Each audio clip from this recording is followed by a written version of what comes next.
आज एक विषय तो, क्योंकि मकर संक्रांति है, बड़ा प्रसिद्ध पर्व है, आज से उत्तरायण प्रारंभ हो रहा है, तो आप सभी को पहले तो मकर संक्रांति की सभी को शुभकामनाएं। फिर मकर संक्रांति के बारे में थोड़ी सी चर्चा। कई सारे प्रश्न मकर संक्रांति को लेकर के उठते हैं कि ये क्या त्यौहार है, इसमें कोई आपको भी गुरु जी। हाँ जी, बहुत बहुत। तो मकर संक्रांति को लेकर के जो प्रश्न चिन्ह खड़े होते हैं, जो प्रश्न चिन्ह नहीं, जो प्रश्न मन में खड़े होते हैं, उनमें एक तो प्रश्न ये खड़ा होता है कि बाकी सब महीने जो हैं, बाकी सब जो पर्व हैं, वो सारे के सारे पर्व जो है वो एक निश्चित मास में आते हैं, चांद्र मास में। चंद्रमा का जो महीना होता है, जैसे दीपावली आती है तो कार्तिक मास में आती है ना। श्रावणी उपाकर्म श्रावण मास में आता है ना। तो सबका एक अपना निश्चित वो है। गुड़ी पड़वा आती है तो वो चैत्र मास में आती है। होली आती है तो फाल्गुन में आती है। तो सबके अपने अपने एक निश्चित मास हैं। ये बिना मास का है और ना इसका कोई तिथि से मतलब है। और ये ऐसा लग रहा है कि जैसे अंग्रेजी कैलेंडर के हिसाब से है। पर थोड़ा सा हमें एक तो ये समझना पड़ेगा, अंग्रेजी कैलेंडर क्या है और भारतीय कैलेंडर क्या है। जो अंग्रेजी कैलेंडर है और जो भारतीय कैलेंडर है, काल की गणना तो सभी ने भारतीय कैलेंडर से ली है। सूर्य के चारों तरफ पृथ्वी जो है चक्कर लगाती है और चक्कर लगाते लगाते जब पूरा एक चक्कर हो जाता है, तो वो पूरा जो एक चक्कर हो जाता है वो एक सौर वर्ष है। उसको बोलेंगे एक सौर वर्ष। और चंद्र वर्ष वो है कि चक्कर लगाते लगाते वो 12 चक्कर पूरे कर दे, तो वो एक चांद्र वर्ष है। और उसी चांद्र वर्ष के हमने 12 भाग किए, एक चक्कर लगाने पर एक महीना। तो उसके आधार पर हमने सौर वर्ष को भी 12 भागों में विभक्त किया और 12 भागों में विभक्त करके पूरे है ना, जो ना ब्रह्मांड को 360 डिग्री में, पहले भी चर्चा हुई थी कि 360 डिग्री में पूरा ब्रह्मांड है। और उस 360 डिग्री में जो है 12 हिस्से कर लिए। वो जो 12 हिस्से हैं वो 12 राशियां हैं। और एक राशि में सूर्य नारायण जो है ना, एक राशि में 30 दिन रहते हैं। फिर एक राशि को छोड़ करके दूसरी राशि में जाते हैं तो उसमें 30 दिन रहते हैं। और ऐसे जो वो चक्कर लगाते हैं तो 12 राशियों में ना घूमते हुए जब अपने स्थान पर आते हैं तो वो एक वर्ष पूरा होता है। अब वो वर्ष कहाँ पर पूरा होता है, ये दोनों कैलेंडरों में मतभेद है। लेकिन ये तो बिल्कुल पक्का है कि पृथ्वी चूंकि सूर्य के चक्कर लगा रही है, तो सूर्य के चक्कर लगाते समय हमें ऐसा लगता है कि सूर्य हमारे चक्कर लगा रहा है। मैंने पिछली बार भी ये लिखवाया था। एक बार आप सभी लोग, क्योंकि कई सारे साधक नए जुड़े हैं, तो नए साधक एक बार जो है अपना कापी पेन निकालेंगे, थोड़ा जल्दी जल्दी कर लो और बहुत समझदारी से, बहुत जल्दी से। आज में जो है ना थोड़ा सा, क्योंकि हमने जो कई सारे साधक हैं जो अच्छे समझदार हैं, हमारे सीए साहब हैं, प्रदीप व्यास जी हैं, कलेक्टर साहब हैं और सभी, तो ये कुछ इसमें कुछ साधक तो पहले उन्होंने समझ लिया था, तो उनका भी रिवीजन हो जाएगा। तो एक है ना गोला बनाए। गोले को क्या बोलते हैं व्यास जी? सर्कल। हाँ, सर्कल नहीं, हिंदी में या सर्कल। आपका नाम मैंने है। वृत्त। हाँ, वृत्त बोलते हैं ना। और उस वृत्त का एक व्यास होता है हाँ, है जी। पूरी तो रेडियस, हाँ, त्रिज्या का दोगुना पूरा। जी, ये समझ बना लिया व्यास। एक पूरा जो है ना वृत्त बना लिया। अब उस वृत्त में बीच में सेंटर में एक बिंदु, एक पॉइंट लगा दीजिए। बिंदु। लगा दिया। जी स्वामी जी। अब इसको जो है ना, इसमें एक प्लस लगाइए जो वृत्त की रेखा से इस तरफ से होते हुए और बलून काम करो। और बीच वाले पॉइंट को छूता हुआ और वृत्त के दूसरे हिस्से तक चला जाए। दोनों परिधि को टच कर। दोनों परिधियों को टच करें और सेंटर को भी टच करते हुए निकले और रेखा बिल्कुल सीधी हो। तो एक लगा लीजिए ऊपर नीचे और एक अगल बगल, तो प्लस का निशान लग जाएगा बीच में। लग गया? लग गया स्वामी जी। तो कितने हिस्से हो गए इस वृत्त के? 4। 4 हिस्से हो गए। अब एक एक हिस्से में 3-3 हिस्से कर दीजिए, बराबर बराबर। जी स्वामी जी। पहले एक हिस्से को 3 हिस्से करिए ना, जी स्वामी जी। है ना। वही रेखा नीचे दूसरी तरफ सीधी चली जाएगी, तो दूसरे वाले जो हिस्सा था, जो चौथा हिस्सा, उसको भी 3 भागों में बांट देगी वो लाइनें, वो रेखाएं। बांट दिया?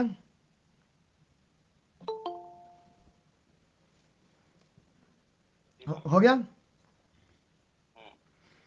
अब जो है 2 बढ़ गए, ऐसे ही इन दोनों को भी और बांट लो।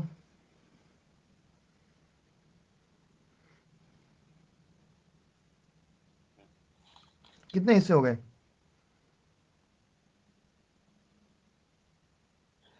3 चौक 12 हो गए स्वामी जी। 12 हो गए। 12 हो जाए। हाँ जी। अब लिखिए पहला हिस्सा जो है ना, इनकी नंबरिंग कर दीजिए भली। ऊपर वृत्त से बाहर लिखना है नंबरिंग, और नंबरिंग से ऊपर जो ना एक एक का नाम लिखेंगे सभी।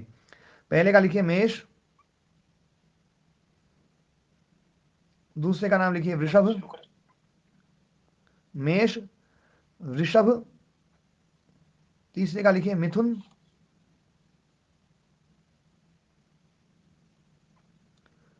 चौथे का लिखिए कर्क,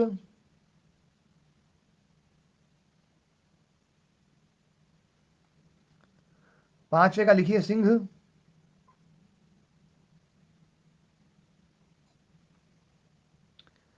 छठे का लिखिए कन्या,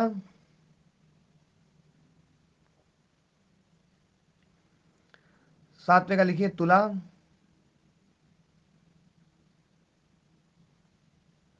आठवें का लिखिए वृश्चिक,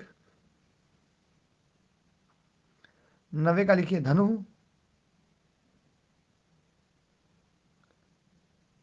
10वें का मकर, 11वें का कुंभ, 12वें का मीन। हम्म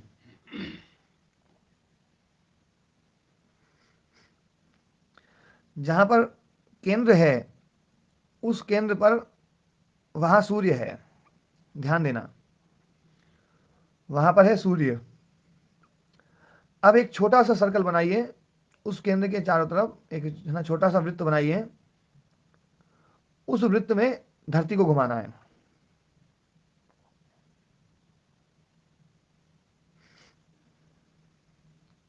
ना। छोटा वृत्त बना लिया। लगभग यूं समझ लो कि ना 2/3 और 1/3 हिस्सा कर दीजिए, 1/3 में उसको वृत्त बना लीजिए।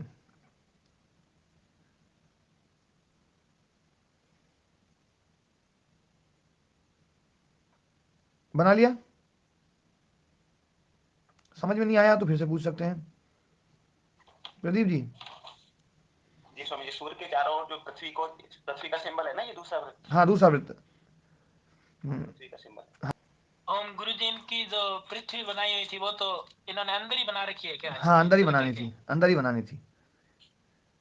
गुरु जी पहले दिखाओ ना, है? सूर्य कहाँ बनाना था जी? सूर्य तो बिल्कुल केंद्र में है, जहां सारी रेखाएं जाकर के मिल रही है ना एक जगह पर। जी।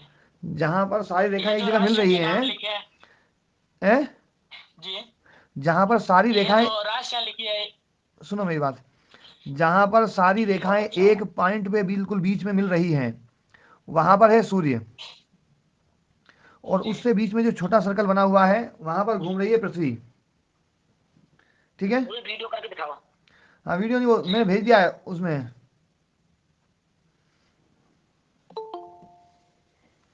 और व्हाट्सएप। ये जो राशियां लिखी है गुरु जी, ये वाली क्या है ये चीज? ये राशियां तो अलग दूर बाहर लिखी हैं ना। अभी मैं पहले जी समझाता हूँ, पहले फिर समझेंगे तब बात बनेगी, जी है ना। अब देखिए जी जी सबसे पहले है, देखो मेष, जी वृषभ, मिथुन, कर्क, सिंह, कन्या, तुला, वृश्चिक, धनु, मकर, कुंभ और मीन, है ना। हाँ, चार चक्का इधर से चला दो, चार चक्का इधर से चला दो, है ना, ठीक है ना। हाँ, जी तो प्रदीप जी, जी स्वामी जी। हाँ आप भी जुड़े रहना और शिवानंद जी आप भी जुड़े रहना। अब ये जो गोल चक्र बना हुआ है, अपनी कॉपी में ऐसे ही बना लो, आप लोग ऐसे ही बना लो। जी स्वामी। हम्म। अब इसमें जो है, अब इसमें एक काम करो, पृथ्वी को जो मेष राशि वाला जो है, मेष राशि के तरफ वाला जो खाना है, उस खाने में वृषभ और मेष, नहीं, मीन और मेष के वहां से पृथ्वी का पॉइंट शुरू करो, वहां से पेन लेकर के, मतलब मेष और मीन के बीच में जो पॉइंट बन रहा है, ध्यान से सुनेंगे तो समझ में आएगी बात।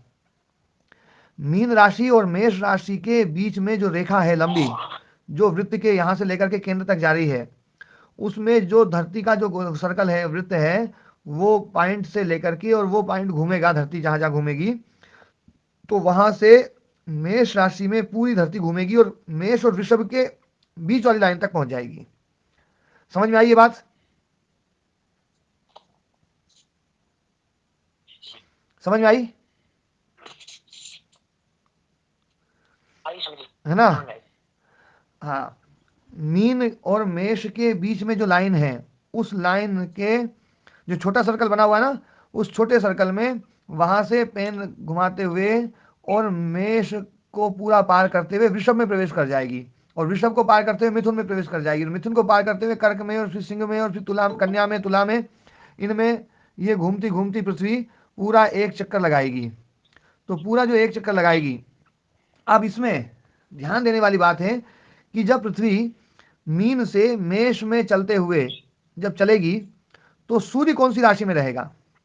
सूर्य पे कोई आदमी खड़ा रहेगा तो उसको तो पृथ्वी मेष में दिखाई देगी, पर मेष में जो खड़ा रहेगा उसको पृथ्वी कौन सी राशि में दिखाई देगी? जो सबसे पहले बोलेगा समझ गो, समझ गया।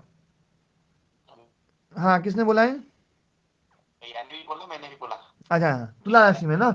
हाँ जी, मेष से वृषभ की ओर ले जाएंगे उस लाइन को, तो मेष में जब तक सूर्य रहे, धरती रहेगी, तब तक सूर्य हमें तुला राशि में दिखेगा, और सूर्य को मेष से वृषभ में जैसे ही पार कराएंगे, लाइन पे आएगा, तो मतलब धरती जैसे ही मेष और वृषभ की लाइन पे आएगी, तो सूर्य सामने कौन सी लाइन पे दिखाई देगा? तुला और वृश्चिक के बीच में दिखाई देगा, तुला और वृश्चिक के बीच में। और जैसे ही सूर्य मेष से वृषभ में प्रवेश कर जाएगा, वृषभ में प्रवेश करते ही इधर जो सूर्य है वो तुला से वृश्चिक में प्रवेश कर जाएगा या नहीं कर जाएगा जी? प्रदीप जी, हाँ, ये प्रवेश कर जाएगा। अब देखो, घूम तो रही है धरती, घूम तो रही है धरती, लेकिन हमें सूर्य जो है अलग अलग राशियों में प्रवेश करता हुआ दिखाई दे रहा है, दे रहा है या नहीं दे रहा है? है ना। कोई ये कहे कि भैया सूर्य तो चलता नहीं, वो अलग अलग राशियों में प्रवेश कैसे करता है? तो इसमें ध्यान देने वाली बात यह है कि काल गणना करते समय जो व्यक्ति जिस चीज को आधार बनाता है, उस आधार के हिसाब से ही सारे गणित लगातार उसी हिसाब से वो अपनी बातें बोलता है। मैंने पहले बोला था, हम ट्रेन में बैठे होंगे तो ट्रेन जब चलती है तो अपन कहते हैं भोपाल आ गया, पर भोपाल आता नहीं है, ट्रेन जाती है, भोपाल बिल्कुल नहीं आता है, और कहते हैं यार भोपाल चला गया, और मुझे ना आ गया, और ये आ गया, लेकिन आते जाते कुछ नहीं है, ट्रेन ही आती जाती है। बस दिल्ली आने वाला है तो दिल्ली आने वाला है, ये ट्रेन में बैठा हुआ व्यक्ति कहता है, और जो स्टेशन पे खड़ा है वो कहता है ट्रेन आ रही है, बस शताब्दी बस आने वाली है। तो हर व्यक्ति अपने आधार के हिसाब से बात बोलता है, हम सब समझते हैं। तो ऐसे ही सूर्य बिल्कुल भी अलग अलग राशियों में प्रवेश नहीं कर रहा है, लेकिन चूंकि धरती प्रवेश कर रही है, पर हम धरती पे खड़े हैं तो हमने धरती को स्थिर माना, तो धरती को स्थिर मान लिया, तो धरती की गति से जो सूर्य में गति दिखाई दे रही है, उस गति को हमने सूर्य की गति मान करके, और उस प्रकार का हमने कालगणना में व्यवहार किया है, और वो बिल्कुल भी गलत नहीं है। हमारे मनीषियों को, हमारे ज्योतिषियों को ये पहले सब पता था कि धरती ही चल रही है, लेकिन उन्होंने कालगणना में धरती को आधार बनाया, और धरती को आधार बना करके सूर्य के हिसाब से, है ना, जो है ना, परिवर्तन क्या क्या होता है वो उन्होंने समझा। उसके बाद में तारों के हिसाब से क्या क्या परिवर्तन होता है वो उन्होंने समझा, और चंद्रमा के हिसाब से क्या क्या परिवर्तन होता है वो उन्होंने समझा। और उन्होंने 3 जो है काल गणनाएं समाज के सामने रखी। एक तो चंद्रमा को आधार बना करके चांद्र काल गणना, एक सूर्य को आधार बना करके सौर काल गणना, और एक नक्षत्रों को आधार बना करके नक्षत्र काल गणना जो है उन्होंने दी है। नक्षत्र जो वर्ष है वो सूर्य से, उसमें अंतर होता है 4 मिनट का। सूर्य में और नक्षत्र में थोड़ा सा अंतर जो है ना आ जाता है। चंद्रमा का थोड़ा सा अलग अंतर है। तो अब ध्यान देने वाली बात यह है कि सूर्य जो है, पृथ्वी जब सामने अलग राशि में प्रवेश करती है तो सूर्य हमें उसके बिल्कुल विपरीत राशि में, अलग राशि में प्रवेश करता हुआ दिखाई देता है। तो एक राशि से निकल करके, ध्यान देना, एक राशि से निकल करके, शिवानंद जी आपका माइक बंद करो। हाँ, एक राशि से निकल करके सूर्य जब दूसरी राशि में प्रवेश करता है उसको हम संक्रमण काल बोलते हैं, और उसी को बोला जाता है संक्रांति। संक्रांति, संक्रांति का मतलब होता है एक से निकल करके दूसरे में घुस जाना, एक से निकल करके दूसरे में चले जाना। कुछ रोग होते हैं संक्रामक रोग, एक से निकल करके दूसरे में चले जाते हैं, उन्हीं को संक्रामक रोग बोलते हैं। सुना होगा ना जी संक्रामक शब्द तो, प्रदीप जी?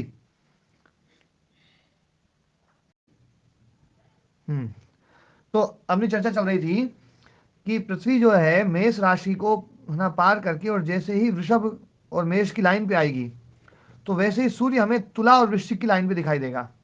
ऐसे होगा कि नहीं होगा? और तुला से जैसे ही पृथ्वी वृषभ में जाएगी वैसे ही सूर्य वृश्चिक में प्रवेश कर जाएगा। तो एक राशि से दूसरी राशि में जो सूर्य का प्रवेश है उसी को बोलते हैं संक्रांति। अब तुला राशि से निकल करके वृश्चिक राशि में आ गया सूर्य, तो वो वृश्चिक संक्रांति है। धनु राशि में आ गया तो धनु संक्रांति है। मकर राशि में आ गया तो मकर संक्रांति है। कुंभ राशि में आया तो कुंभ, मीन में आया तो मीन संक्रांति। तो साल में 12 संक्रांतियां आएंगी। अब इसमें ध्यान देने वाली बात यह है कि राशि मतलब सारी संक्रांतियां आती है साल में, लेकिन मकर संक्रांति को क्यों विशेष माना जाता है? ये संक्रांति विशेष मानी जाती है, बाकी कोई संक्रांति का पता नहीं किसी को।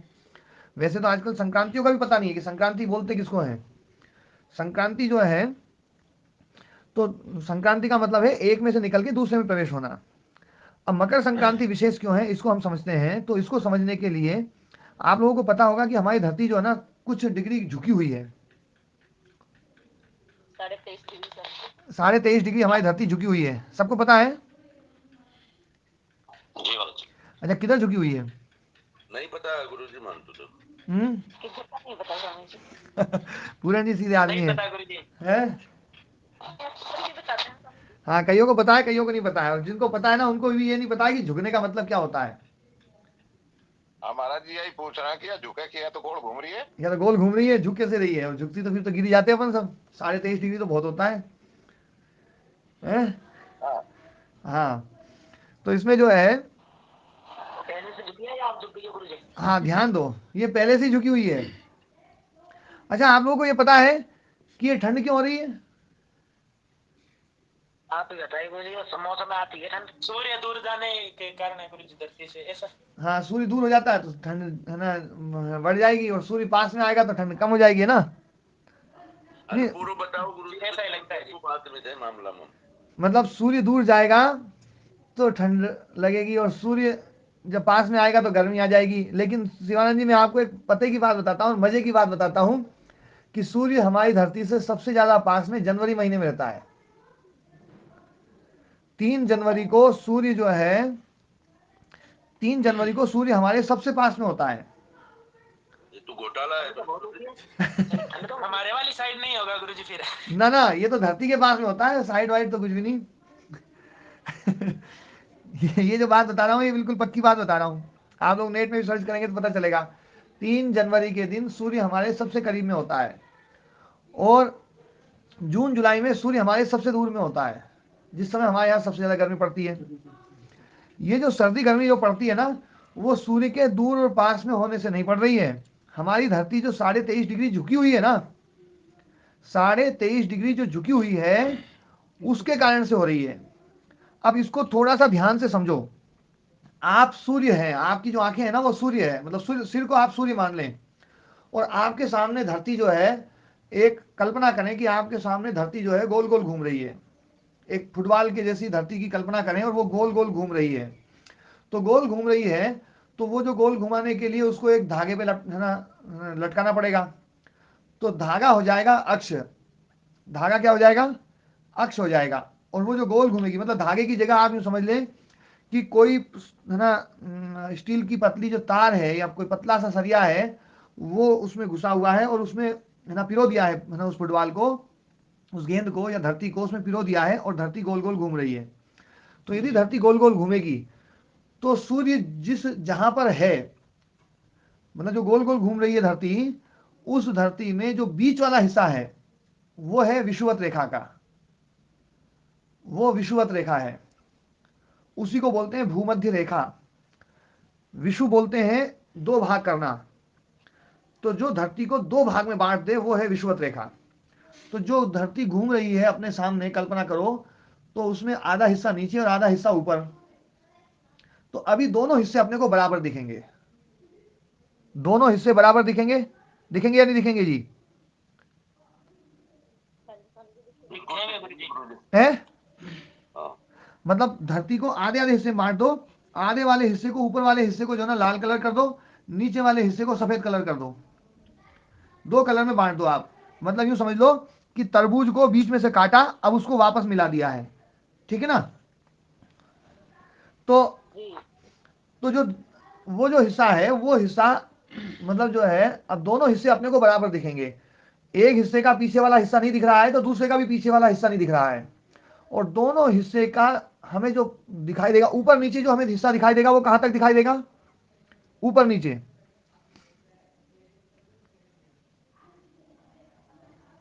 वो भी रोज पूरा ही दिखेगा।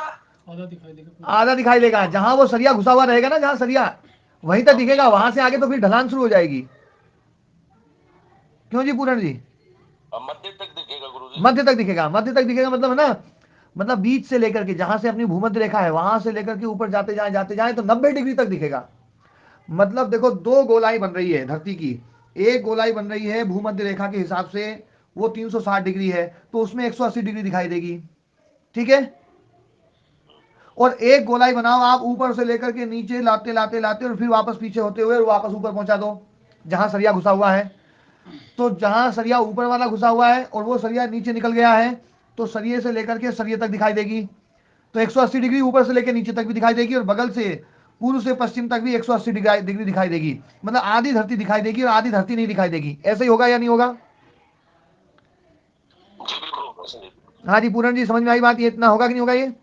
हाँ बिल्कुल आदि तो गुरुजी। ठीक है ना। अब इस धरती को ऐसे कैसे घुमाते जाओ चारों तरफ अपने मुंह के ना, तो ये धरती बिल्कुल हमें ऐसी कैसी दिखाई देती रहेगी, सरिये का ऊपर वाला हिस्सा और नीचे वाला हिस्सा दोनों दिखाई देते रहेंगे, यूं यूं है ना, ये घूमता रहेगा।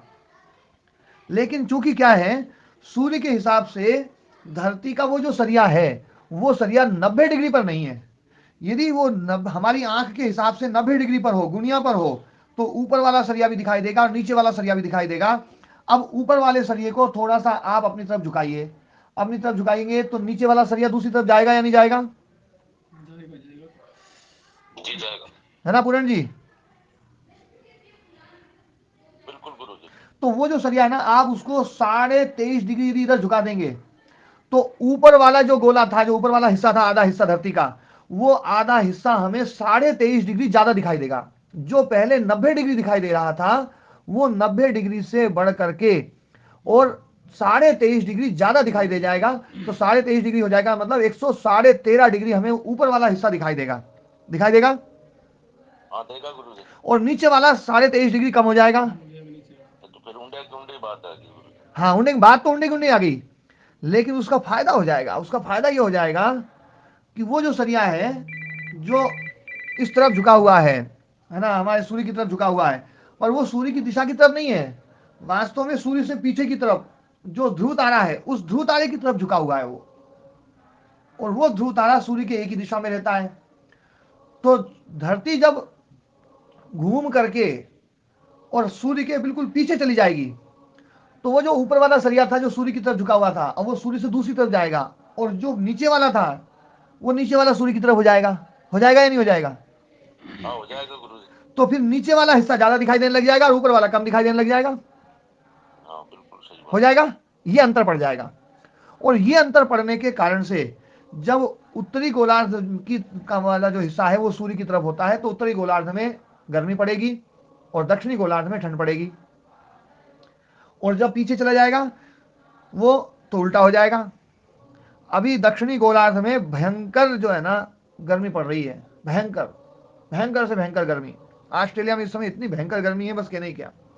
ओम स्वामी जी। हाँ ओम जी। तो फिर गुरुजी ये जो दक्षिणी गोलार्ध पे जो अंटार्कटिका है उसमें हमेशा बर्फ क्यों रहती है? अब वो बताऊंगा। जी महाराज। तो समझने वाली बात यह है कि जो धरती 23.5 डिग्री झुका दी गई, सूर्य का और धरती के जो अक्ष हैं उनका 90 डिग्री कोण नहीं है, वो 90 डिग्री कोण की बजाय 23.5 डिग्री झुकी हुई है। अब 23.5 डिग्री झुकी हुई है तो जब उत्तरी गोलार्ध सूर्य की तरफ झुका हुआ है, फिर से पहले वाली स्थिति में ले आओ जहां पर धरती अपन ने टिकाई थी, तो वो सूर्य की तरफ झुका हुआ है ऊपर वाला हिस्सा। तो इधर वाला जो हिस्सा जब ज्यादा झुका हुआ है, ज्यादा दिख रहा है, तो इधर जो है दिन और रात बड़े बड़े होंगे और दक्षिणी गोलार्ध में दिन और रात छोटे होंगे। अच्छा एक बात और ध्यान देने वाली है, थोड़ी सी बात को और अच्छे से मतलब विचार करके मतलब पूरी एकाग्रता से समझेंगे तो एक बात और अच्छी बात समझ में आएगी कि मान लीजिए आपने वो जो सरिया पिरोया हुआ है उस सरिये को अपनी तरफ झुका लिया, एक तरफ ऊपर वाला हिस्सा अपनी तरफ झुका लिया 23.5 डिग्री। तो जो सरिया जहां धरती में घुसा हुआ है वो है उसका उत्तरी है ना अक्षांश, उत्तरी वाला जो ना बिल्कुल 90 डिग्री का उत्तरी ध्रुव का बिल्कुल मेन पॉइंट जहां से वो सरिया घुसा हुआ है। वो सरिया अब उस धरती को चाहे कितना ही घुमाओ वो सरिया आपको हमेशा दिखेगा या नहीं दिखेगा? हाँ दिखेगा गुरुजी। वो तो हमेशा दिखेगा। हाँ जी। और जो नीचे वाला सरिया है वो नहीं दिखेगा। वो नहीं दिखेगा चाहे कितनी घुमा लो। इसलिए ऊपर से लेकर के 23.5 डिग्री तक का जो हिस्सा है जो हमेशा दिखाई देगा अपने को, वहां पर 6 महीने पूरा दिन रहेगा और नीचे वाला जो हिस्सा है उसमें पूरा 6 महीने रात रहेगी। ठीक है, ये बात समझ में आ गई? 6 महीना की मतलब एक ही दिन? एक ही दिन पूरा 6 महीने का रहेगा। वहां पर सूर्य अस्त नहीं हो सकता है क्योंकि सूर्य हमेशा दिखाई दे रहा है। अपना जो हिस्सा है वो घूम करके पीछे की तरफ आ जाता है इसलिए अपने को नहीं दिखाई देगा, लेकिन जहां पर सरिया घुसा हुआ है ना, जो उत्तरी अक्षांश है तो उत्तरी अक्ष है और दक्षिण ना जो वो पूरा का पूरा वहां पर सूर्य का जो ना जो है दर्शन होता रहेगा। कभी आप लोग यहाँ पर मंदिर में आएंगे, आश्रम में आएंगे, तो उस दिन जो है ना मैं आप लोगों को इसका पूरा जो है ना गणित समझाऊंगा। तो आपको फिर ये भी समझाऊंगा कि वहां पर सूर्य उगता कैसे है। 6 महीने पहले सूर्य जो उगता है वो कैसे उगता है। जैसे अपने यहाँ सूर्य उगता है तो सीधा ऊपर चढ़ता है, वहां ऐसा नहीं होगा। उत्तरी अक्षांश में वहां पर क्या होगा, सूर्य घूमते घूमते ऊपर चढ़ेगा, घूमते घूमते 3 महीने ऊपर चढ़ते चढ़ते 23.5 डिग्री ऊपर तक चढ़ेगा और फिर 3 महीने 23.5 डिग्री नीचे उतरेगा, वैसे उतरेगा गोल गोल घूमते घूमते और फिर गोल गोल घूमते नीचे उतरेगा। जैसे ही अस्त होगा ना वैसे ही उधर वाले में चढ़ना शुरू होगा दक्षिणी अक्षांश में और वहां पर 23.5 डिग्री तक चढ़ेगा 3 महीने और 23.5 डिग्री 3 महीने उतरेगा। लेकिन चूंकि जो है वहां पर सूर्य की किरणें कभी भी सीधी नहीं पड़ेंगी, हमेशा टेढ़ी पड़ेंगी, इसलिए वहां पर सूर्य की किरणों में वो गर्मी नहीं रहेगी जो गर्मी सीधी पड़ती है। जैसे अपने यहां पर भी अभी सूर्य निकलता है लेकिन सूर्य में वो तपन नहीं है। क्यों नहीं है? क्योंकि सूर्य का जो प्रकाश पहले 1 फीट में इतनी दूर तक पड़ रहा था वो अब वो प्रकाश उतना ही प्रकाश 3 फीट में पड़ रहा है। बात समझ में आई? तिरछा होने के कारण से जी महाराज बिल्कुल समझ में आ गया। और उसके कारण से यहां पर ठंड हो गई है। अब जो है सूर्य जो है ना, क्योंकि वो धरती झुकी हुई है, झुकी होने के कारण से हमारे सामने जब धरती है और वो सरिया जो ना ऊपर वाला सरिया हमारी तरफ झुका हुआ है तो उत्तरी गोलार्ध में भयंकर गर्मी, दक्षिणी गोलार्ध में भयंकर ठंडी। लेकिन धरती चूंकि घूम रहे घूमते घूमते घूमते घूमते घूमते 3 राशियों को पार करके और हमारे मुंह के सामने जो थी वो अब सीधे हाथ की तरफ आ गई। तो सीधे हाथ की तरफ आ गई तो यहाँ पर अब धरती जो है ना इधर झुकी हुई है, वो झुकी हुई होने पर भी चूंकि वो बिल्कुल हमारे बगल में है तो बगल में होने से उसके झुकने का असर नहीं होगा, दोनों बिल्कुल बराबर बराबर दिखाई देंगे। इसलिए वहां पर दिन रात बराबर हो जाएंगे। और फिर झुकते झुकते वापस पीछे चली जाएगी तो फिर दक्षिणी गोलार्ध ज्यादा दिखाई देने लगेगा, उत्तरी गोलार्ध कम दिखाई देगा। फिर उत्तरी गोलार्ध में गर्मी हो जाएगी और उत्तरी गोलार्ध में सर्दी हो जाएगी, दक्षिणी गोलार्ध में गर्मी हो जाएगी।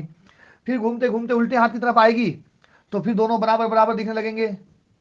ऐसा होगा या नहीं होगा जी पूरण जी?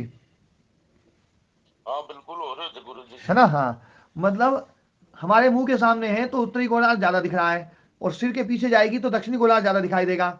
लेकिन बीच में एक पॉइंट ऐसा आएगा जहां पर दोनों गोलार्ध बिल्कुल बराबर बराबर दिखाई देंगे, वो है दिन रात की बराबरी का समय। और एक बार आते भी और एक बार जाते भी। दक्षिण तरफ उधर गई धरती तो बीच में दिखाई देगा और फिर इधर वापस आएगी सीधे हाथ की तरफ, उल्टे हाथ की तरफ, तो यहां पर भी हमें दिन रात बराबर, एक बार ऐसा होगा कि दिन रात बराबर होंगे। तो ये प्रक्रिया है और इस प्रक्रिया के कारण से ही इस धरती पर ऋतुओं में परिवर्तन होता है। यदि ये धरती झुकी हुई नहीं होती तो यहाँ पर जीवन संभव बड़ा मुश्किल था, और होता तो वो बहुत कम जगह पर होता, क्योंकि जहाँ बरसात होती वहाँ 12 महीने बरसात ही रहती, जहाँ पर ठंड होती वहाँ 12 महीने ठंडी ठंड रहती, जहाँ गर्मी होती वहाँ 12 महीने गर्मी ही गर्मी रहती। ये ऐसा ही नियम चलता रहता। अब जो ये परिवर्तन हो रहा है उसके कारण से अलग अलग प्रकार की औषधियाँ वनस्पतियाँ सब उगती हैं, क्योंकि औषधियों को ठंड में भी चाहिए, गर्मी भी चाहिए, सब प्रकार की ऋतु चाहिए। तो सब प्रकार की ऋतुएं उनको भी मिलती है, सब प्रकार की ऋतुएं अपने को भी मिलती है। और ये जो भगवान ने जो धरती झुका रखी है ना इतनी, ये बड़ी गजब व्यवस्था कर रखी है। अब भगवान ने झुका रखी है, आपके कर्माशय ने, सब लोगों ने कर्माशय ने इतना जोर लगाया, बढ़िया सुंदर धरती बना ली है। और इससे भी सुंदर हो सकती है कर्माशय, और बढ़िया होगा सबका। तो ये प्रोसेस हो गई। अब इस प्रोसेस के कारण से होता क्या है कि सूर्य जो है वो धरती के उत्तरी गोलार्ध में 23.5 डिग्री ऊपर तक जाता है, फिर धीरे धीरे नीचे आता है, नीचे आता है, नीचे आता है, नीचे आता है। एक अवस्था ऐसी आती है कि बिल्कुल भूमध्य रेखा के ऊपर हो जाता है, फिर और नीचे जाता है, और नीचे जाता है, और नीचे जाता है, और नीचे जाता है, और दक्षिणी गोलार्ध में 23.5 डिग्री नीचे जाता है। फिर वापस जब धरती इधर घूमनी शुरू होती है तो फिर वापस उठता है और फिर उत्तर दिशा की तरफ मुंह कर लेता है। उत्तर दिशा में उत्तरायण है ना, जो है ना, उत्तरी गोलार्ध में आना शुरू होता है। तो उत्तरी गोलार्ध में आना शुरू होता है तो 3 महीने तो वो दक्षिणी गोलार्ध में ही रहता है, और 3 महीने दक्षिणी गोलार्ध में रह करके फिर 3 महीने उत्तरी गोलार्ध में प्रवेश करता है। दक्षिणी गोलार्ध से उत्तरी गोलार्ध में प्रवेश करता है और उत्तरी गोलार्ध में 3 महीने ऊपर चढ़ता है, फिर 3 महीने वापस नीचे शुरू होता है। और जब वापस नीचे शुरू होता है तो दक्षिणायन शुरू हो जाता है। दक्षिणायन अयन बोलते हैं गति को, दक्षिण की तरफ गति तो दक्षिणायन, उत्तर की तरफ गति तो उत्तरायण। लेकिन अयन सामान्य गति नहीं है, ध्यान देना। अयन वो गति है जिस गति में जाना भी हो और जाने के साथ में आना भी हो, उसी गति को अयन कहा जाता है। जाकर के वापस आना, राम जी वन में गए और वापस आए तो राम जी का अयन था, इसलिए रामायण। रामायण शब्द जो है ना, उस पर ध्यान नहीं दिया होगा आप लोगों ने कभी। रामायण शब्द में जो अयन शब्द है वो इसी गति वाला ही है कि जा करके और वापस आना। तो जाकर के वापस आना, सूर्य जो नारायण भगवान जो है वो दक्षिण दिशा में जाते हैं और वापस आते हैं, तो वापस आते हैं इसलिए उत्तरायण।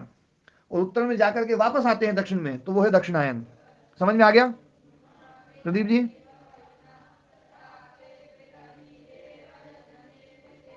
बिल्कुल आ रहे थे गुरु जी समझ में। हाँ हाँ। अब जो है इसके साथ में अब एक बात और समझने की है कि हम जो है, हमारा यहाँ पर जो अस्तित्व है वो सूर्य से है, क्योंकि बिना सूर्य के हमारी धरती पर अग्नि संभव नहीं है। अग्नि के उत्पादक देवता सूर्य हैं। लकड़ी में जो अग्नि है वो किसकी है? सब में सूर्य की होनी चाहिए महाराज जी। हाँ, कोयले में, डीजल में, पेट्रोल में, गैस में, सब में जो अग्नि है, ऊर्जा है, वो सूर्य की है। सूर्य की जो ऊर्जा है ना वो सब जगह डिपॉजिट हो रही है। एनर्जी जो है वो डिपॉजिट होती है, ये एक सिद्धांत है। तो एनर्जी डिपॉजिट होती है, सूर्य की किरणें आ रही हैं और पेड़ पौधों में वो डिपॉजिट होती है और वो लकड़ी के रूप में आ जाती है, और उसी को जलाओ तो लकड़ी वापस जो है ना एनर्जी फॉर्म में आ जाती है, और वो फिर से प्रकाश रूप में आ जाती है, और प्रकाश रूप में आकर के वो सबसे फिर से वो फैल जाती है। तो हमारी इस धरती पर जो भी एनर्जी का सोर्स है वो है सूर्य। प्रकाश संश्लेषण क्रिया के द्वारा पौधे अपना भोजन बनाते हैं, तो उनमें सबसे ज़्यादा उनको जो चाहिए वो चाहिए फोटोन, इसलिए उस क्रिया को बोलते हैं फोटोसिंथेसिस। उनको प्रकाश चाहिए, बिना प्रकाश के वो भोजन नहीं बना पाएंगे, क्योंकि उनका भोजन बनता ही प्रकाश से है। और प्रकाश को वो पीते हैं, प्रकाश को पी पी करके और उस प्रकाश को डिपॉजिट करते हैं मैटर के रूप में। ये प्रोसेस जो है आप पूरी प्रकृति में देखिए, छोटी घास से लेकर के और हर जगह, छोटी घास हो, बीज की घास हो, मूली, गाजर, पालक, मेथी, बथुआ, धनिया, अदरक, है ना, हल्दी, या कोई भी सौंफ, जीरा, अजवाइन, कोई भी औषधि वनस्पति, है ना, काकोली, क्षीर काकोली, अड़ूसा, है ना, काला बासा, सफेद बासा, तुलसी, सब पौधे जितने भी हैं, नीम, पीपल, बड़, सब जितने बड़े बड़े पेड़ हैं, बड़े से लेकर के छोटे से लेकर के सब जीव जो है ना, वो सूर्य से भोजन ले रहे हैं, और भोजन ले लेकर के इतना बढ़ रहे हैं ये। और इतना बढ़ते बढ़ते वो जो है ना, उनके भीतर जो अन्न उगता है, वो अन्न में भी जो एनर्जी है, वो एनर्जी उसी सूर्य का ही एनर्जी फॉर्म में वो मैटर में कन्वर्ट हो गई है। वास्तव में गेहूं के पौधे ने आपको जो गेहूं दिया है, वो गेहूं ने कम दिया है, उसमें एनर्जी तो सूर्य की है पूरी की पूरी। बात समझ में आई? जी महाराज जी, ये कहते हैं हाँ, तो सूर्य की एनर्जी वो डिपॉजिट हो गई गेहूं में। हाँ जी, महाराज जी, इसीलिए सूर्य को पृथ्वी की आत्मा कहा जा रहा है। हाँ, सूर्य आराध्य देव है, सूर्य जी, बहुत ही विशेष है। जी महाराज। सूर्य का जिस दिन महत्व समझ में आएगा ना, मतलब आपके फोन में जो लाइट जल रही है ना, आपके फोन में जो है ना ये सब दिख रहा है, ये एनर्जी सूर्य की है। जी महाराज। एनर्जी कहीं पर भी है, वो सूर्य की एनर्जी है, और दूसरी एनर्जी है ही नहीं। आप हवा से बिजली बनाएंगे, हवा में भी जो एनर्जी है वो सूर्य की है। आप देखो, हवा जब बहती है तो कैसे बहती है? यदि सूर्य ना हो तो हवा नहीं बहेगी, एकदम जम जाएगी। हवा का जो बहना है, हवा में जो गति है, वो सूर्य के कारण से है, क्योंकि सूर्य हवा को गर्म करता है, गर्म करता है तो फैला देता है, फैला देता है, फैला करके वो हल्की हो जाती है, हल्की हुई तो ऊपर उठी, ऊपर उठी तो वो जगह कम हो जाती है, वहां पर दूसरी हवा आने लग जाती है, कम दबाव का क्षेत्र बना, हवा आने लग गई। तो हवा को जो दूसरी जगह से खींच करके यहाँ लाने का काम है, वो सूर्य की गर्मी के कारण से जो एनर्जी बनी है, उस एनर्जी ने हवा को खींचा है, उस एनर्जी ने इस हवा को ऊपर उठाया है, जबरदस्ती ऊपर उठाएगी वो। जैसे आप को पानी में डुबाया जाए, और पानी में डुबाया जाए और साथ में फिर एक हवा का सिलेंडर बांध दिया जाए, हवा का एक गुब्बारा बांध दिया जाए, और फिर आपसे कहा जाए आप ताकत लगाओ नीचे जाने के लिए, आप नीचे जा सकते हैं क्या? फिर नहीं जा सकते। क्यों नहीं जा सकते हैं? वो जो हवा है ना, वो आपको ऊपर खींच रही है, ऊपर क्यों धकेल रही है? तो वो जो हवा को जो फैलाया है ताकत लगा करके एनर्जी से, वो सूर्य ने फैलाया है, फैला करके उसको ऊपर की, बोले उठना ही पड़ेगा तुझे, फैला दिया तुझे, उठ, ऊपर उठ। वो ऊपर उठती हवा, हवा ऊपर उठेगी तो दूसरी जगह से हवा बह करके आएगी, और वो बह करके आएगी, आप उसी में पवन चक्की लगा दो तो उसमें एनर्जी पैदा हो जाएगी। वास्तव में वो जो एनर्जी आपने पवन चक्की से ली है, वो हवा की नहीं है, वो सूर्य की है। इसी प्रकार से सूर्य पानी को उबाल करके और भाप बना करके ऊपर उठा देता है, और ऊपर उठा करके पहाड़ में बरसा देता है, पहाड़ में बरसा दिया और वो पानी गिरेगा, वो गिरेगा तो उसमें अपन, है ना, टरबाइन लगा दें, टरबाइन लगा दें तो वहां पर एनर्जी जनरेट हो जाएगी, एनर्जी जनरेट हो जाएगी। अपन सोचते हैं पानी से बिजली बन गई, पर बिजली पानी से नहीं बनती है, बिजली पानी के गिरने से बन रही है। जो पानी ऊपर उठा था, उस उठने में जो एनर्जी लगी है, वो एनर्जी वापस पानी को नीचे गिराने में वापस उस एनर्जी को निकाला जा सकता है। तो एनर्जी पानी से जो बिजली ले रहे हैं हम, उसमें भी एनर्जी वास्तव में सूर्य की है, क्योंकि सूर्य ने पानी को नीचे से ऊपर उठाया है। अब ऊपर से नीचे जब वापस गिर रहा है तो उसमें हम उस एनर्जी निकाल सकते हैं। इसी प्रकार से, है ना, जो ना पेड़ों के जो तने हैं, उनमें जो एनर्जी सूर्य की थी वही दब जाते हैं नीचे, वही कोयले बन जाते हैं, और उन्हीं, है ना, घास फूस को खा खा करके जीव जंतु जो है ना, उनका शरीर विकसित होता है, वही शरीर नीचे दब जाते हैं। तो उन्हीं से अलग अलग प्रकार की गैसें, और ये पेट्रोल डीजल और ये पता नहीं सब जो है ना, ये सब जीवाश्म के रूप में जो एनर्जी के रूप में हमें मिलता है, ये सारा का सारा, इसमें जो भी एनर्जी आई है वो सूर्य के कारण से आई है। ये बात समझ में आई? जी गुरु, बिल्कुल समझ में आ गई गुरु जी जोर से। अब ये जो इतना बड़ा सूर्य का काम, फिर इसके साथ साथ एक शुद्धि का काम भी भगवान सूर्य की तरफ से इस धरती पर चलता है। एनर्जी तो देते ही देते हैं, शुद्धि भी करते हैं। वो पानी को साफ करने का काम वो सूर्य का है। धरती में जितना भी गंदगी होती है, पूरी धरती की गंदगी को जो ना हर साल बारिश करके धो देते हैं वो, और धो करके और फिर से नया पानी भर देते हैं, और नया नया पानी हमें वापस भेजते रहते हैं। तो पानी में जो भी शुद्धि हो रही है, पानी में जो भी सफाई हो रही है, नदियाँ साफ सुथरी हो रही हैं, ये सारा काम भगवान सूर्य कर रहे हैं। इसी प्रकार से मिट्टी जो ना कितनी गंदी हो जाती है, कीचड़ विचड़ हो गया, खूब बदबू आ रही है, सूर्य की जैसी किरणें आएंगी कीचड़ जना सूखेगा, कीचड़ की सारी बदबू खत्म। गद्दे रजाई में बदबू आ गई है, सूर्य की किरणों में रख दो, है ना, बदबू खत्म। कितने जीव जंतु मरते हैं, उनमें सड़ान उठती है, सूर्य की किरणें उनको सुखा सुखा करके बिल्कुल चूरा बना देती है, हड्डी तक को बिल्कुल चूरा बना देती है। तो इस धरती पर जो जीव जंतु मर रहे हैं, सड़ रहे हैं, उनके जीवों को, उनके शरीरों को, है ना, मिट्टी बनाने का काम, उनको शुद्ध करने का काम सूर्य की किरणें कर रही हैं। कीचड़, बदबूएं जितनी है, वो जितनी गंदगी है, उसको सबको शुद्ध करने का काम भगवान सूर्य कर रहे हैं। जितनी नदियां हैं उनको शुद्ध करने का काम भगवान सूर्य कर रहे हैं, और हवा को शुद्ध करने का काम भी भगवान सूर्य कर रहे हैं। पौधे तो केवल निमित्त मात्र हैं, पौधे निमित्त मात्र हैं, ध्यान रखना। पौधे हवा को साफ नहीं करते हैं, हवा को साफ करने का काम भगवान सूर्य करते हैं। यदि पौधे करते तो दिन में, रात में भी कर लेते वो।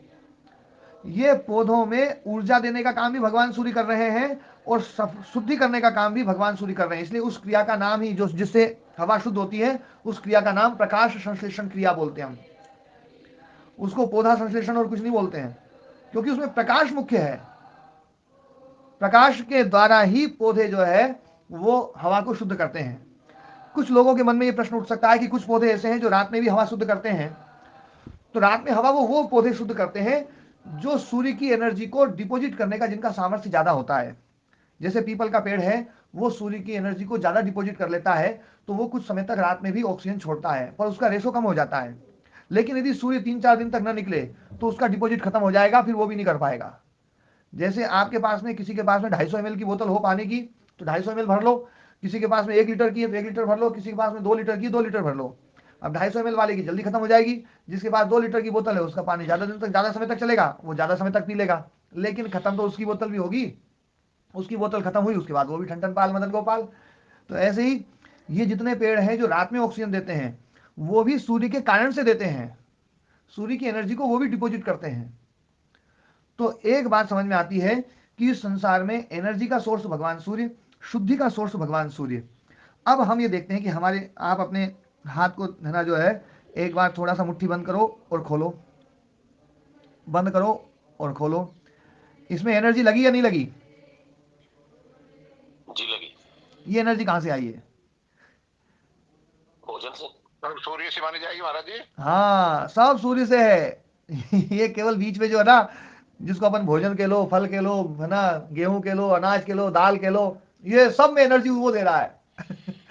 वो सूर्य एनर्जी दे रहा है।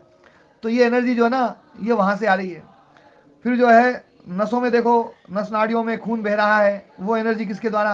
हृदय धड़क रहा है, वो एनर्जी किसके द्वारा? आंख बंद हो रही है, है ना, वो हो रही है, आंख की ज्योति जो चल रही है, कान सुन रहे हैं, सब में एनर्जी लग रही है। वो सारी की सारी एनर्जी का मूल सोर्स भगवान सूर्य है।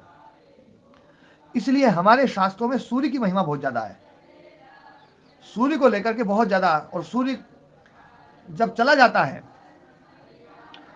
तो बड़ी दिक्कत होती है, क्योंकि हम सूर्य के प्रकाशक हैं। हम, मतलब हम प्रकाश के उपासक हैं, और प्रकाश का सोर्स सूर्य है, इसलिए सूर्य के उपासक हैं। तो प्रकाश के उपासक होने के कारण से जब सूर्य चले जाते हैं तो बड़ी दिक्कत होती है। इसलिए यूँ कहते हैं कि जैसे ही सूर्य आता है, वैसे ही सारी सात्विक शक्तियाँ जितनी भी हैं, देवीय शक्तियाँ, उनकी ताकत बढ़ जाती है। और जैसे ही सूर्य जाते हैं तो देवी शक्तियों की ताकत कम हो जाती है और असुरों की शक्ति बढ़ जाती है। इसलिए कहते हैं रात में असुरों का साम्राज्य चलता है, और अपन बोलते हैं उनको निशाचर, कि जो रात में जो है ना, उनकी ताकत बढ़ती है। तो रात में, है ना, जो है, उनकी ताकत बढ़ जाती है। जैसे ही सूर्य आते हैं उनकी ताकत कमजोर होती है, और देवी शक्तियों की ताकत फिर से बढ़ जाती है, और देवी शक्तियां फिर से काम करने लगती हैं। तो वो जो प्रोसेस होती है, तो इसलिए सुबह सुबह का जो समय होता है, जब देवी शक्तियों को ताकत मिलने वाली होती है, वो समय इस प्रकृति का सबसे मनोहर उत्सव होता है, सबसे दिव्य समय होता है, प्रातः काल का ब्रह्म मुहूर्त का समय, कि अब भगवान सूर्य आने वाले हैं। और इसलिए पूरी प्रकृति भगवान ना सूर्य के आगमन के साथ साथ एकदम तरोताजा हो जाती है। हवा ताजी, पानी ताजा, सब ताजे, बिल्कुल एकदम। पेड़ पौधों में ताजी आ जाती है, विचारों में ताजगी, खून शुद्ध हो जाता है उस समय। नस, है ना, उस समय औषधियों में बिल्कुल अलग ही रस होता है। सुबह सुबह का जो रस होता है वो बिल्कुल अलग होता है, सब कुछ ताजा हो जाता है। यूँ कहते हैं ताजी हवा, सुबह सुबह ताजी हवा ले। अब ताजी क्या, मतलब उस समय क्या ताजी हो गई, है ना, इसलिए उसका नाम है अमृत वेला, है ना। अब थोड़ी सी बात एक और समझने की है कि जो गंदगी है, उस गंदगी को हरने वाले भगवान सूर्य हैं। रात में गंदगी बढ़ती है, सुबह उठते ही जैसे ही वो गंदगी, है ना, समाप्त होनी शुरू हो जाती है। तो गंदगी जो समाप्त होती है तो वो भगवान सूर्य के कारण से होती है। तो हमारे मनुष्यों ने ये सोचा कि रात में तो जो है ना, मतलब दिन में तो चलो गंदगी समाप्त कर रहे हैं भगवान सूर्य, रात में क्या करें? तो सूर्य के प्रतिनिधि जो अग्नि है, उन अग्नि का उपयोग किया गया। और हमारे मनुष्यों ने एक, है ना, जो है ना, एक विचारधारा चलाई, एक परंपरा चलाई कि अग्नि को कभी बुझने नहीं देंगे। पहले घरों में होता था, अग्नि बुझती नहीं थी, 24 घंटे अग्नि प्रज्वलित रहती थी। ये तो सबको याद होगा, आपकी नई पीढ़ी को बता करके आप लोग है ना इस धरती से जाना, ताकि उनको भी याद रहे कि भैया पहले अग्नि जो है वो जीवित रखते थे, है ना, उसको जीवंत रखते थे, उसको बुझने नहीं देते थे। ऐसा होता था या नहीं होता था जी पूरण जी और है ना सतीश जी? होता था ना? तो हम अग्नि के उपासक थे, अग्नि के उपासक थे। सूर्य चले गए तो कोई बात नहीं, हम अग्नि को प्रज्वलित कर लेते थे और अग्नि के द्वारा हम अपनी सात्विकता को बना करके रखते थे। तो ये अग्नि जो थी वो बड़ी विशेष, इसलिए हम अग्नि के उपासक रहे। अग्नि को देवताओं का मुख कहा, क्योंकि देवताओं को शक्ति अग्नि देते हैं, जैसे सूर्य देवताओं को शक्ति देते हैं। हवा को हमने देव माना, इस हवा को पवित्र बनाने का काम सूर्य कर रहे हैं। पेड़ों को देवता माना, पेड़ों को हरा भरा और पोषण देने का काम सूर्य कर रहे हैं। नदियों को देव माना, तो नदियों को तरोताजा साफ सुथरा उसमें पानी का सोर्स है ना चलता रहे, तो वो भगवान सूर्य कर रहे हैं। धरती को देवता माना, तो धरती को भी तरोताजा और बढ़िया रखने का काम सूर्य कर रहे हैं। आप जिस चीज को भी देवता मानते हैं, वो सारे के सारे देवताओं को शक्ति देने का काम सूर्य कर रहे हैं। इसलिए सूर्य जो है इन देवताओं में सबसे मुख्य है, सबसे मुख्य जो ना वो सूर्य है। इसलिए आपने सुना होगा कि नारायण शब्द का प्रयोग सूर्य के साथ में होता है, बाकी और किसी देवता के साथ में नहीं होता है। सूर्य नारायण भगवान। कभी आपने जल नारायण नहीं सुना होगा, वायु नारायण नहीं सुना होगा, अग्नि नारायण नहीं सुना होगा, धरती नारायण नहीं सुना होगा, नदी नारायण नहीं सुना होगा, सत्यनारायण क्या है ना? लेकिन ये जो देवता है सूर्य, ये सूर्य के सामने नारायण शब्द का प्रयोग किया। और हमारे पहले पूर्वज जो थे वो सबसे ज्यादा जो आदर करते थे वो सूर्य का करते थे, क्योंकि सबसे ज्यादा उपकार इनका है। तो सुबह उठते ही सूर्योदय से पहले उठते थे, क्योंकि सूर्य आ गए और उसके बाद में उठे, तो इसका मतलब है कि अपनी कृतज्ञता है। ये जो अपने ऊपर उपकार कर रहा है वो अपने घर आ जाए तो अपन उठ के खड़े हो जाते हैं, बैठे नहीं रहते, पड़े नहीं रहते हैं। तो जो जिनका उपकार हमारे ऊपर है, ऐसे सूर्य देवता यदि हमारे है ना आ रहे हैं, तो उठ करके पहले खड़ा होना चाहिए। तो इंसान को छोड़े एक बार थोड़ी देर के लिए आप पूरी प्रकृति को देखो, पूरी प्रकृति में कितनी कृतज्ञता है। आप एक चिड़िया के बच्चे को है ना किसी कमरे में गुप अंधेरे में बिल्कुल बंद कर दो, उसको सूर्य की किरण दिखे नहीं, लेकिन फिर भी वो बच्चा भी सूर्योदय से पहले उठेगा और उठ करके चहचहाएगा और चहचहा करके सूर्य नारायण भगवान का स्वागत करेगा, अपनी कृतज्ञता व्यक्त करेगा कि मैं आपके प्रति कृतज्ञ हूँ, आपके कारण से मेरा अस्तित्व चल रहा है, आपके कारण से मुझे भोजन मिल रहा है, आपके कारण से मेरे पंख फड़फड़ा रहे हैं, आपके कारण से मेरा हृदय धड़क रहा है।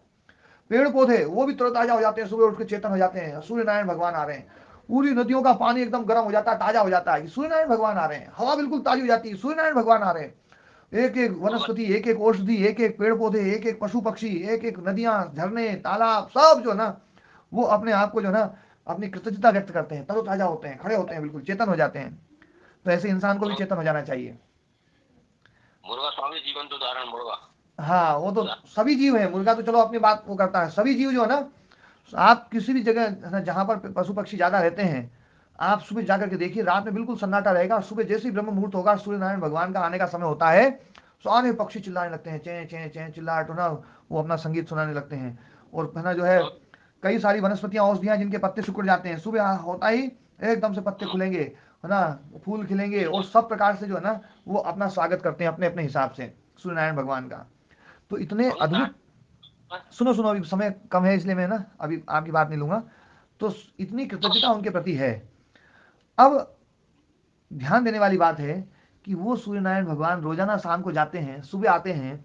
तो ये तो घटना हो गई ना जो है एक एक दिन की, 24 घंटे की घटना है। इस 24 घंटे की घटना में हम खुश होते हैं। लेकिन सूर्य नारायण भगवान की दूसरी गति है कि 6 महीने वो दक्षिण दिशा की तरफ जाते हैं, 6 महीने वो उत्तर दिशा की तरफ आते हैं।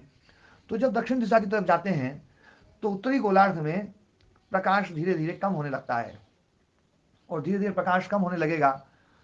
तो जैसे जैसे प्रकाश कम होगा, वनस्पतियां औषधियां मुरझाएंगी, वनस्पतियां औषधियों जो है ना उनमें रस कम होगा, वो ऑक्सीजन कम देंगी क्योंकि प्रकाश कम मिल रहा है, और उनमें पोषण भी कम होगा। और हर प्रकार से जो है ना पशु पक्षी बेचारे थोड़े परेशान होने लग जाते हैं, सब जीव परेशान होने लग जाते हैं।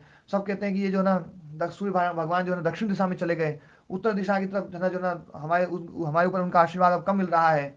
तो उसके कारण से क्या होता है, जो देवीय शक्तियां हैं वो कमजोर होती हैं। जैसे दिन में देवीय शक्तियां ताकतवर हो जाती हैं और दानवीय शक्तियां मजबूत हो जाती हैं, तो सूर्य नारायण भगवान जब दक्षिण दिशा की तरफ जाते हैं तो ये कल्पना है कि देवीय शक्तियां कमजोर हो रही हैं और दानवीय शक्तियां बढ़ रही हैं। तो जैसे ही सूर्य नारायण भगवान उत्तर दिशा की तरफ बढ़ना शुरू करते हैं, सब देवता प्रसन्न हो जाते हैं, बोले अब हमारी तरफ आ रहे हैं, हमारे पाले में आ रहे हैं, और हमारे पाले में आ रहे हैं, अब हमारी ताकत बढ़ेगी। तो जिस दिन भगवान सूर्य उत्तर दिशा की तरफ है ना प्रयाण शुरू करते हैं, तो उसके बाद में जो पहली संक्रांति आती है वो मकर संक्रांति आती है। इसलिए मकर संक्रांति, क्योंकि इस राशि में प्रवेश करते ही इधर उत्तरी गोलार्ध में भगवान सूर्य का आगमन हो जाता है, आगमन शुरू हो जाता है। ठीक है, अभी वो दूर है, अभी 3 महीने दक्षिणी गोलार्ध में चलेंगे, लेकिन अब शुरू तो हो गए हैं, कम से कम आना तो शुरू हो गए हैं, वहां से निकल तो लिए इतने से ही अपन बड़े खुश हो जाते हैं, बड़े प्रसन्न हो जाते हैं। इसलिए इस संक्रांति को विशेष माना जाता है, क्योंकि भगवान सूर्य का आगमन हमारी तरफ हो गया है। ये मकर संक्रांति इसलिए विशेष है। तो क्योंकि सूर्य की महिमा है, सूर्य का इतना विशेष उपकार है, जब तक हम सूर्य को ना समझें, जब तक हम अग्नि को ना समझें, तब तक हम मकर संक्रांति को नहीं समझ सकते हैं। अब इसमें कोई प्रश्न हो किसी का पूछ सकते हैं, नहीं तो आज के पाठ को विराम देंगे। हाँ जी, अब आ रही क्या? हाँ आ रही है। तो स्वामी जी जो अमृतनाद उपनिषद है उसमें साधना की पद्धति थी स्वामी जी, और उसमें ये कहा गया था कि ये साधना आप करेंगे बिना संदेह के आपको ये प्राप्ति होगी। तो उसका विवरण था कि 3 महीने में तो ज्ञान की प्राप्ति, 4 महीने में देव दर्शन, 5 महीने में देव गुणों से युक्त हो जाएंगे आप, और 6 महीने में केवल या मोक्ष की प्राप्ति हो जाती है, पूर्ण ज्ञान जिसको कहते हैं, केवल्य की प्राप्ति होती है। स्वामी जी हम लोगों के मन में ये रहता है कि जो ज्ञान, ये थियोरेटिकल नॉलेज और ये तो सब बढ़ रहा है ना, लेकिन साधना पद्धति की दृष्टि से जैसे किसी व्यक्ति को यूपीएससी की तैयारी करनी होती है, आईएएस आईपीएस बनना होता है, तो एक विधिवत रूप से गाइडेंस होता है, तो परिणाम जल्दी आते हैं जी। अन्यथा लोग वर्षों लगे रहते हैं, तैयारी करते रहते हैं, केवल प्रारंभिक परीक्षा उत्तीर्ण होते हैं, फिर आगे कुछ नहीं कर पाते हैं, तो फेल होके आ जाते हैं। तो हम जैसे साधकों के लिए स्वामी जी कल इस पे थोड़ा सा देखें आपकी, तो एक विधिवत पद्धति हो जिसमें हम लोग 6 महीने का कोर्स हो, 8 महीने का हो, आज तो वो उस पद्धति को अपनाना चाहते हैं पूरी तरीके से। देखो ये जो परीक्षा होगी ना, ये वाली जो परीक्षा होगी 27 सूत्रों के बाद, उसके बाद में फिर थ्योरिकल भी चीज चलेगी। वैसे थ्योरी तो अभी भी चल रही थी, तपस स्वाध्याय ईश्वर प्रणिधान, ये थ्योरी बताई थी, और है ना, हाँ थ्योरी, अच्छा थ्योरी और मतलब हाँ प्रैक्टिकल में, थ्योरी तो ज्ञान है ना, ये प्रैक्टिकल है, तपस स्वाध्याय ईश्वर प्रणिधान ये प्रैक्टिकल है, ये तो प्रैक्टिस करने वाली चीज है, मतलब ये तो क्रिया की भी बात है, तप स्वाध्याय ईश्वर प्रणिधान है ना। और आगे फिर आएगा उसकी पूरी प्रोसेस आएगी अष्टांग योग की, कि कैसे कैसे क्या क्या करना है। और पहले मैं चाहता हूं कि पहले ज्ञान को सब समझ लें, इसमें जो संदेह है वो संदेह समझ दूर हो जाए, उसके बाद में फिर जो है ना इसमें आगे कैसे बढ़ाया जाए उस पर चर्चा होगी। लेकिन मैं प्रदीप जी आपको एक बात बोलता हूं, इस ज्ञान को सुनते सुनते भी मैं निश्चित मानता हूं कि कई साधकों में बहुत परिवर्तन आया होगा। जो बहुत दुखी होंगे तो उनका दुख दूर हुए होंगे, जो क्रोध में रहते होंगे उनके क्रोध दूर हुए होंगे, जो अशांत जीवन रहता होगा उनको जीवन में बड़ा शांति सा महसूस होता होगा। ये परिवर्तन बिल्कुल है।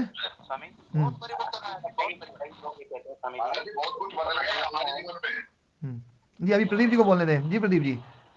स्वामी जी कई लोग ऐसा कहते हैं कि जो अनुभूतियां हैं उनको शेयर ना करें, बाकी मेरी भी बहुत अनुभूतियां हैं सुनने के बाद भी, और अभी भी जी जी अब स्थिति हो रखी है अभी कि मैं जल्दी सोता हूँ स्वामी जी, तो 2:30-3 बजे तो नींद खुल जाती है, 3 बजे से दिनचर्या सब शुरू हो जाती है, चाहे वो परिषदों का श्रवण हो या जो भी आप पढ़ा रहे हैं उसको पुनः सुनना हो, तो बहुत सारी अनुभूतियां हैं। सर्दी गर्मी की अनुभूतियां भी बहुत ही कम हो गई हैं, अंतर तो बहुत आता है स्वामी जी। और एक जो जिज्ञासा है वो बढ़ रही है, तीव्रता बढ़ रही है कि भाई ये साधना मार्ग में तीव्रता से उस पर करें और कुछ उसको प्राप्ति करें, जो विधान है उसको, तो अंतर तो आता है स्वामी जी, वो तो स्वाभाविक है। और फिर इसका प्रैक्टिकल भी करेंगे ना, तो उसमें और आगे फिर बढ़ेंगे अपन। हाँ जी पूरन जी, आपका कोई प्रश्न था, वो प्रश्न स्वामी जी प्रैक्टिकल में अब ये हो रखा है कि मुझे क्या बहुत तेज सर्दी जुकाम और बहुत दिक्कत आती थी, है ना, तो अब स्थिति ये हो रखी है, ऐसे वो अनुभूति करते हैं कि ये शरीर तो जड़ है और उस तरह की अनुभूतियां रहती हैं, तो मतलब मैं एक चादर नीचे पहनता हूँ ऊपर, और सर्दी में ठंडे पानी से, टंकी का पानी उससे स्नान होता है स्वामी जी। तो जीवन में मैं गर्म पानी से नहाता था हमेशा, तो परिवर्तन तो हो रहे हैं और दिव्य हो रहे हैं, जब मिलेंगे तो और बताएंगे। मैंने नारद की चर्चा की थी, वो भी अपनी अनुभूतियां हैं, उस पर भी बात करेंगे। ठीक है, बहुत आपका बहुत प्रणाम जी। हाँ जी पूरन जी। मैं तो ऐसे करा था, मुझे यज्ञ करते हैं, ये भी तो सूर्य भगवान वाला है, तो काम करता है। हाँ यज्ञ जो ना, ये यज्ञ भी हम जो ना उसके प्रति एक हमारा आदर भाव है। देखो यज्ञ को है ना, आजकल लोगों ने श्रद्धा की बजाय तर्क से जोड़ दिया, तो वो तर्क से जोड़ दिया ना, वो थोड़ा सा है ना, उससे मामला गड़बड़ हो गया है। ये जो विषय है ना, ये श्रद्धा का ही रहे। कल इसमें मेरे को याद दिलाएंगे सुबह पहले, सबसे पहले तो मैं है ना जो है ना, इसमें श्रद्धा वाली बात भी जो ना लेकर के आऊंगा। तर्क से कोई व्यक्ति यज्ञ से नहीं जुड़ पाएगा, बहुत थोड़े लोग जुड़ेंगे और है ना थोड़ी देर में खत्म। और श्रद्धा से यदि कोई जुड़ गया तो मैं निश्चित कहता हूँ वो यज्ञ है ना। आप एक बात देखिए, सूर्य का जो इतना उपकार हमारे ऊपर है, ठीक है, यदि हम यूँ माने कि भैया कर्माशय हमारा है और हमारे कर्माशय के आधार पर हमें सब कुछ मिल रहा है, लेकिन जो निमित्त बन रहा है उसके प्रति तो हमारा एक आदर का भाव होना चाहिए। और ये आदर का भाव पहले हमारे महापुरुषों में मिलता था कि कोई भी व्यक्ति सूर्य की तरफ मुंह करके ना तो पेशाब करता था, ना सूर्य की तरफ पीट करके लेटरिन जाते थे। सूर्य के जागने से पहले जागते थे, जैसे ही पहला सूर्य दर्शन होता था चप्पल खोल करके प्रणाम करते थे। सूर्य के प्रति बड़ा आदर था, वो अब खत्म हो गया है और दूसरी चीजें पकड़ ली, पता नहीं क्या क्या। ये जो चीज थी ना, इससे आदर से तो क्या था, कम से कम एक उनका जीवन में जो सुधार था, सुबह जल्दी उठना, रात को जल्दी सो जाना, सूर्य के साथ में पूरी दिनचर्या का बंधना, तो ये एक बहुत अच्छा परिवर्तन था। पहले वो श्रद्धा के कारण से था, तो वो श्रद्धा हम सबके भीतर आनी चाहिए। और यज्ञ जो ना, कल इस पर चर्चा करना कि है ना, तर्क और श्रद्धा जो है ना, यज्ञ में श्रद्धा ज्यादा महत्वपूर्ण क्यों है, क्योंकि वेद कहता है श्रद्धया अग्नि समिध्यते, श्रद्धा के द्वारा ही अग्नि का समिंधन होगा, श्रद्धया हुयते हवि, और श्रद्धा के द्वारा ही हवन हो सकता है, हवि दी जा सकती है। वहां तर्क के द्वारा नहीं कहा है राम कुमार जी, तर्क के द्वारा तो दी नहीं जा सकती। हाँ जी राम कुमार जी, हाँ देखो आप इस चीज को अच्छे से समझ सकते हैं, कितना भी बड़े से बड़ा तर्क हो, वो तर्क जो है ना, क्योंकि आप तो तर्क शास्त्री रहे हैं और आपके सामने तर्क शास्त्री लोग रहे हैं, लेकिन वो लोग आपके जीवन में यज्ञ को नहीं डाल पाए, नहीं डाल पाए महाराज जी। है ना, तर्क नहीं डाल सकता। लेकिन मैं आपको ये मानता हूं कि आप श्रद्धालु बहुत हैं, जब आपके भीतर श्रद्धा जागृत होगी ना, आप यज्ञ शुरू कर देंगे। ठीक है महाराज जी। हाँ बड़ो आनंद आओ से गुरु जी। हाँ, हमारे पूरण जी ने है ना यज्ञ शुरू कर दिया है जी। ठीक है, आज पाठ को यहीं विराम देते हैं ना। पूजनीय गुरुदेव, हाँ जी, और हाँ पूछिए। पूजनीय गुरुदेव, आज संक्रांत है, हम एक आपका आशीर्वाद चाहते हैं, सभी साधक भाइयों की ओर से मैं आपसे आशीर्वाद चाहते हैं गुरुदेव। आज के दिन हमें ये आशीर्वाद दे दीजिए, 6 शास्त्र, गीता और सत्याग्रह प्रकाश हमें आप जरूर पढ़ाएंगे, और अगर आपको छुट्टी चाहिए तो हफ्ता 10 दिन की ले सकते हैं, परंतु गुरुदेव हमें पूर्ण रूप से आशीर्वाद दे दीजिए, हमें 6 शास्त्र आप पढ़ाएंगे, आज ये आशीर्वाद दे दीजिए गुरुदेव। देखो है ना, मैं योग दर्शन तो अभी पढ़ा रहा हूँ, है ना, और योग दर्शन के बाद में हो सकता है फिर है ना गीता पे चर्चा कर लें, पर बाकी और है ना शास्त्रों की चर्चा जब समय लगेगा करता रहूँगा मैं तो देखो ज्ञान की चर्चा तो करना ही है। बाकी ये जो कक्षा शुरुआत करी थी, क्योंकि महाराज जी के लिए कक्षा की शुरुआत हुई थी और फिर राम कुमार जी विशेष रूप से लगे रहे, तो राम कुमार जी छोड़ेंगे नहीं। राम कुमार जी और सतीश जी ये ऐसे लोग हैं जो है ना, इनको ज्ञान है ना, सत्य को ग्रहण करना है इनको, ये सत्य के अन्वेषक थे, इसलिए इन्होंने जो है सत्य की अन्वेषणा के लिए लगे रहे, तो ये कक्षा फिर से शुरू हो गई और फिर आगे भी बढ़ेगी, ये है ना खत्म नहीं होगी। मेरे साधक भाई पूर्ण जिज्ञासु हैं गुरुदेव, ठीक है और ना, पूर्ण आपका उपकार करेंगे।